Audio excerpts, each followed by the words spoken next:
I am strong for all things through Christ who constantly pours his strength into me. He was being strengthened by the Lord Jesus Christ. There was an outer source. The capability for everything in his life came from Christ, not from his own natural ability, not from a winsome personality, not from a clever diplomatic way, not from the ability to manipulate people in a shrewd way. It came because of likeness to Christ, strength from Christ, ability from Christ, to be different, to accept circumstances and to learn to be like Christ, to seek as much as you can to know greater devotion to the Lord Jesus. But Monday morning comes and it's not too far into the day, whether it's at class, in the office, in the home, in the shop. It's not too far into the day before failure number one occurs. And your feeling is, give it up. You know, who likes to fail all the time? And so the way to be sure you don't fail is you don't try. You know, if you don't try, you don't fail. So the safe, the comfort zone is don't try to change, because who wants to fail? Something I read that gave me great encouragement and along this line, and so let me just leave it with you. God is easy to please, but difficult to satisfy. God is easy to please, but difficult to satisfy. Somewhere around 11 months of age, 12 months of age, you are looking for your child to take that first step. Or whatever you got handy, even your cell phone, to take a picture of it. You got that picture because you are thrilled that child has taken a step. That step has pleased you. But are you satisfied? Is that really the ultimate goal you have for your child? No, but you're very pleased. And as they take each step, you get pleasure, but you're never satisfied until they're walking, running, climbing, then you're not too satisfied. They're into everything. But you'll understand that you are pleased as a parent as you see those first initial steps and they fall. Doesn't matter. Get up again. Keep going. Next step. You're delighted to see them walk. They fall again. But you're pleased. But you're not satisfied. That's what your Father and mine is like. He's pleased. You take a couple of steps and you fall. He's not pleased that you fell, but he's pleased you took the steps. Get up. Take a few more. You're going to fall again. Get up.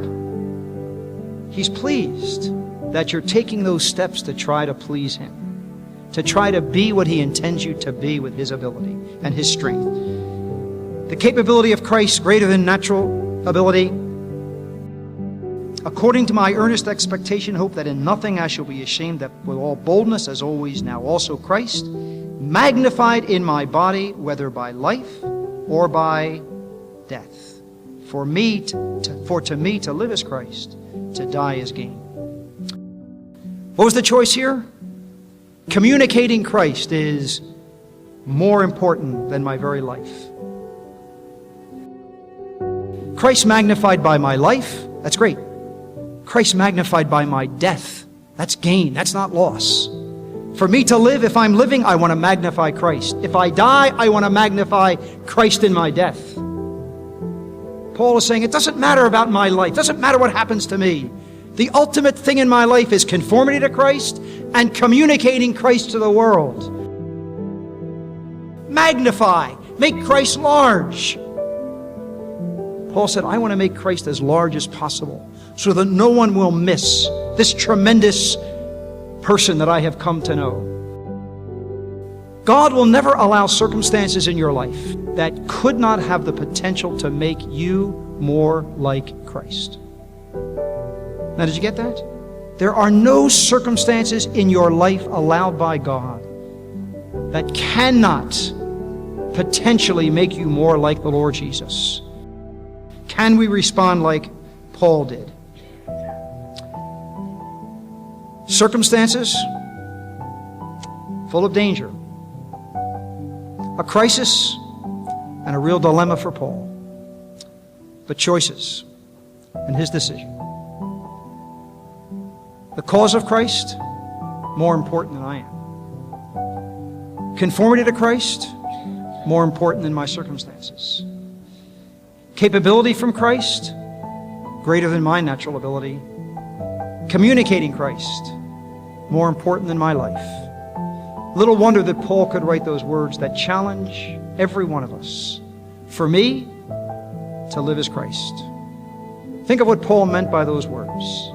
One ultimate priority, that a lens through which he viewed all of life's circumstances, all of life's events. It totally controlled his view of everything. If we could have that same mindset, we would avoid discouragement, anger, bitterness, depression, feelings of uselessness, feelings of despair, and we would have one ultimate goal before us. For me, to live is Christ.